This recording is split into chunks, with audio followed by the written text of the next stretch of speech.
Shalom Bapak Ibu Saudara-saudara yang dikasihi Tuhan. Manusia yang perkasa, kita berjumpa kembali dalam suara iman, suara firman Tuhan. Dengan topik utama mengenal Tuhan dengan subtopik tanah yang subur bagi pertumbuhan firman Tuhan. Mari kita mulai dengan doa. Bapa di surga, kami buka hati kami untuk menyambut firman-Mu, agar firman-Mu sungguh menjadi Tuhan yang menguasai kami bertumbuh dan menghasilkan buah yang memuliakan nama-Mu. Kami sambut firman-Mu, kami sambut pelayanan-Mu, Roh Kudus, di dalam nama Tuhan Yesus Kristus yang hidup. Para kekasih Kristus, mungkin di antara Bapak Saudara yang pernah bertanya atau mendengar anak-anak Tuhan yang lain berkata, mengapa saya sering mendengar firman Allah dan saya sulit mengalami pertumbuhan iman, sulit mengalami pertumbuhan kerohanian.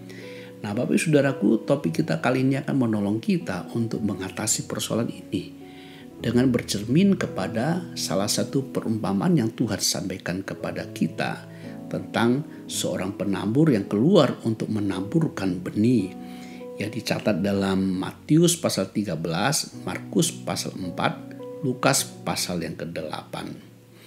Saya baca diambil dari Matius pasal 13 ayat 3 sampai dengan ayat ke-9. Demikian firman Tuhan. Dan Tuhan Yesus mengucapkan banyak hal dalam perumpamaan kepada mereka. Katanya, adalah seorang penabur keluar untuk menabur. Pada waktu ia menabur, sebagian benih itu jatuh di pinggir jalan, lalu datanglah burung dan memakannya sampai habis. Sebagian jatuh di tanah yang berbatu-batu dan yang tidak banyak tanahnya. Lalu benih itu pun segera tumbuh karena tanahnya tipis. Tetapi sesudah matahari terbit, layulah ia dan menjadi kering karena ia tidak berakar.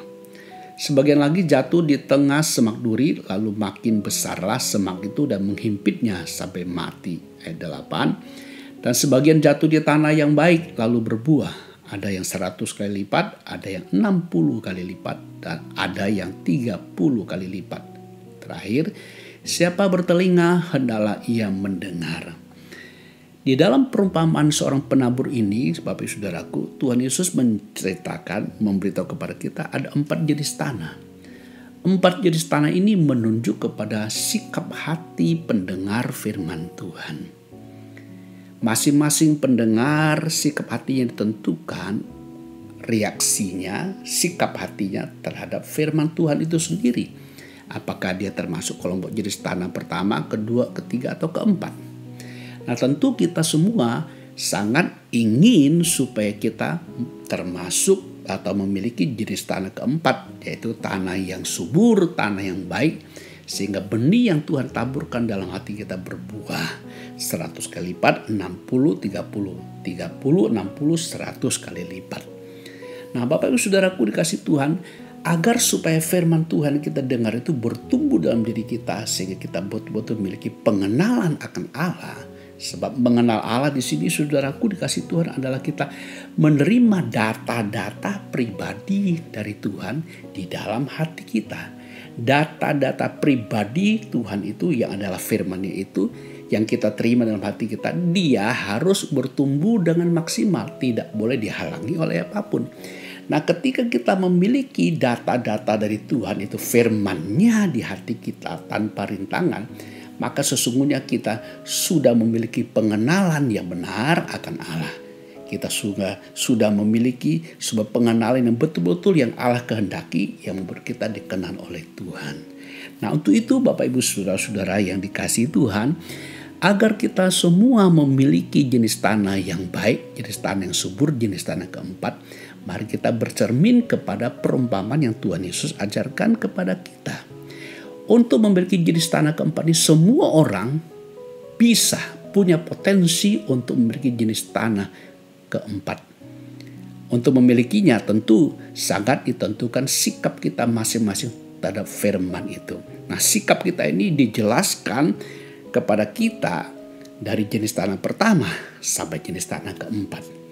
Jenis tanah pertama saudaraku dikasih Tuhan adalah jenis tanah yang di pinggir jalan. Tanah ini tidak mungkin bisa membuat benih itu bertumbuh. Dengan kata lain, ini adalah orang yang mendengar firman Tuhan dari sejak awal memang tidak ingin mendengar, tidak ingin menyambut firman Tuhan, tidak menyukai firman Tuhan. Tentu sikap yang demikian, firman itu tidak mungkin bertumbuh di dalam dirinya. Jenis tanah yang kedua adalah tanah yang berbatu-batu. Ini adalah sikap hati orang yang mendengar firman Tuhan, tetapi di dalam hatinya, dalam pikirannya, dia masih memiliki pikiran-pikiran, pandangan-pandangan, konsep-konsep, pemahaman-pemahaman, baik di hati pikirannya yang bertolak belakang dengan firman Tuhan.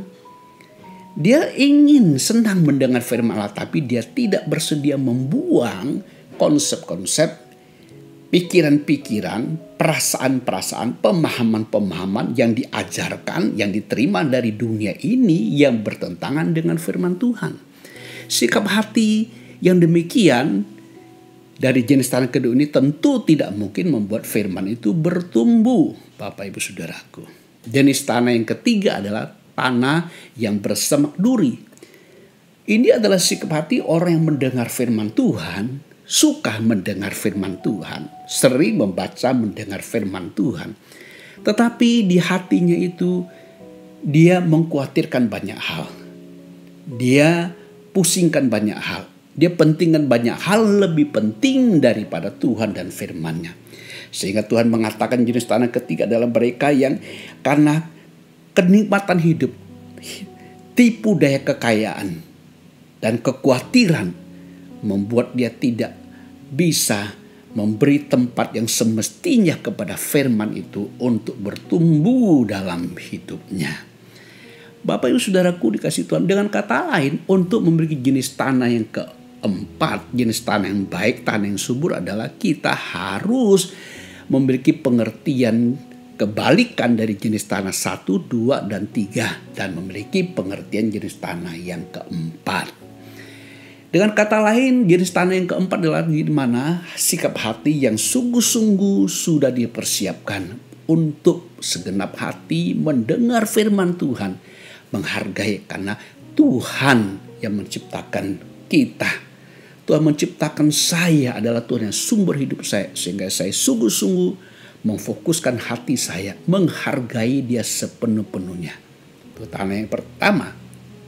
Kebalikan dari tanah yang kedua adalah, saudaraku, kita mendengar firman Allah, kita membuang semua pengajaran dari dunia ini, pemahaman, konsep, pikiran, perasaan yang berseberangan dengan firman Tuhan. Kita buang, kita berpegang teguh kepada firman-Nya. Kemudian kebalikan jenis tanah yang ketiga adalah kita mendengar firman Allah, kita sungguh-sungguh tidak mau diganggu oleh dengan persoalan-persoalan hidup kita. Kita tetap menomorsatukan firman itu. Kita tidak mengizinkan kekhawatiran, kenikmatan hidup itu menyita, membuat kita tidak lagi mengutamakan, tidak lagi berfokus kepada firman Allah. Maka jenis tanah yang keempat, Tuhan Yesus mengatakan setelah kita memiliki kebalikan dari jenis tanah 1, 2, dan 3. Yang keempat Tuhan mengatakan kepada kita di ayat yang ke-23 di Matius pasal yang ke-13 tadi, Bapak Ibu Saudara-saudaraku dikasih Tuhan mengatakan, yang ditaburkan di tanah yang baik ialah orang yang mendengar firman itu dan mengerti. Dan karena itu ia berbuah, ada yang 100 kali lipat, ada yang 60 kali lipat, ada yang 30 kali lipat. Jadi dari penjelasan jenis tanah keempat dari Matius mengatakan kepada kita bahwa adalah di mana sikap hati kita mendengar firman itu, kita mendengar, kita mengerti firman itu. Di sini membutuhkan sebuah keseriusan dalam mendengar. Sebab untuk mengerti kita harus fokus, bukan? Untuk mengerti kita harus sungguh-sungguh tidak boleh diganggu oleh yang lain. Kita harus sungguh-sungguh memperhatikan, harus memberikan waktu yang spesial kepada firman itu, sehingga firman itu mengajar kita, membuat kita mengerti.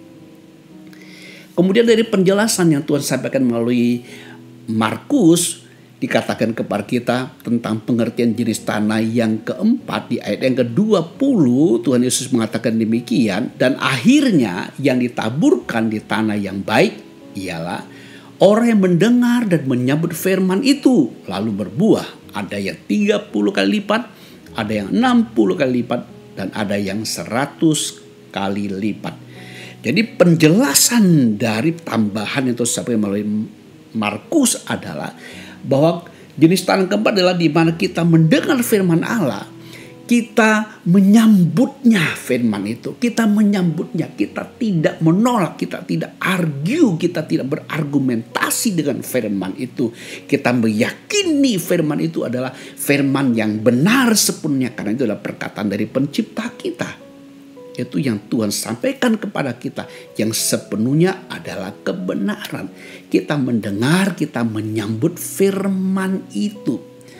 Kemudian penjelasan jenis tanah keempat ini juga Tuhan sampaikan melalui Lukas pasal yang ke-8 ini, saudaraku, di ayat yang ke-15. Tuhan Yesus mengatakan yang jatuh di tanah yang baik itu ialah orang yang setelah mendengar firman itu menyimpannya dalam hati yang baik dan mengeluarkan buah dalam ketekunan.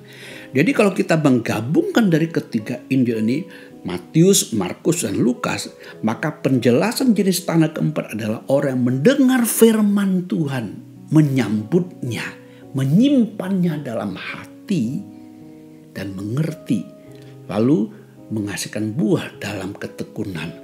Artinya saudaraku dikasih Tuhan untuk bisa memiliki firman Tuhan yang sungguh-sungguh bertumbuh, menghasilkan iman, membuat kita bertumbuh dalam kerohanian kita, membuat kita sungguh-sungguh menjadi pribadi yang mengenal Tuhan, yang dikenal Tuhan, memiliki kualitas dari Tuhan dengan memiliki firman yang menguasai kita.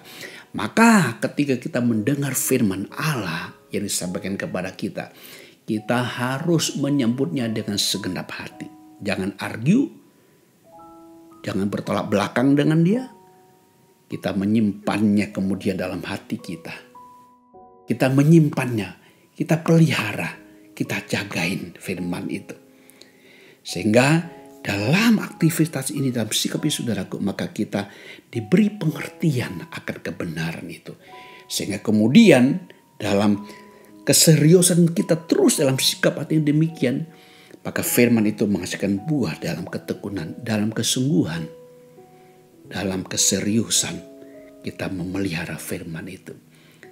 Para kekasih Kristus, manusia Allah yang berkasa, ketika kita memiliki sikap hati jenis tanah yang keempat ini, dengan memiliki kebalikan dari tanah 1, 2, sampai ketiga, memiliki pengertian yang tepat dari Matius, Markus, Lukas dari penjelasan jenis tanah keempat ini, Bapak Saudaraku, maka kita akan memiliki hati yang betul-betul yang Allah kehendaki. Sehingga ketika Tuhan memberikan firman-Nya, data pribadinya, karakternya, hidupnya, kuasanya yang di dalam firman-Nya itu, maka apa yang diberikan kepada kita akan menjadi isi hati kita, akan mengubah pikiran kita, akan berikan perasaan yang baru, perasaan dari firman Allah, pikiran yang baru, pikiran dari firman Allah. Maka firman ini dia akan menguasai kita menjadi Tuhan. Dia akan menjadi Tuhan dalam hidup kita. Pertama, kita menyiapkan hati kita menghargai, memelihara, menjaganya. Tidak mau membiarkan apapun mengganggu firman itu untuk bertumbuh. Kemudian setelah dia bertumbuh, dia menjaga kita. Dia memelihara kita. Dia melindungi kita. Dia menghidupkan kita. Apa yang kita lakukan tidak sebanding dengan apa yang dilakukan kemudian oleh firman itu yang sangat-sangat vital buat hidup kita. Dia memelihara kita. Dia melindungi kita. Dia menghidupkan kita. Dia mengkualitaskan kita. Itu sama dengan seluruh hidup Tuhan sungguh sudah menguasai kita. Disinilah saudaraku dikasih Tuhan, ketika kita memiliki hati yang demikian, maka kita memiliki sebuah pengenalan yang sesungguhnya akan Tuhan. Tuhan mengenal kita sepenuhnya karena kita memiliki firman-Nya. Kita menerima firman-Nya sehingga firman-Nya kita sambut sepenuhnya untuk menguasai kita. Memberikan pikiran baru, memberikan perasaan baru, memberikan kemampuan baru, memberikan karakter yang baru, memberikan hidup yang dari firman itu. Bapak Ibu Saudaraku, milikilah sikap hati yang demikian yang Tuhan ajarkan kepada kita. Sehingga sungguh-sungguh kita betul-betul akan disebut orang yang mengenal Tuhan dan yang dikenal Tuhan. Tuhan Yesus memberkati. Amin.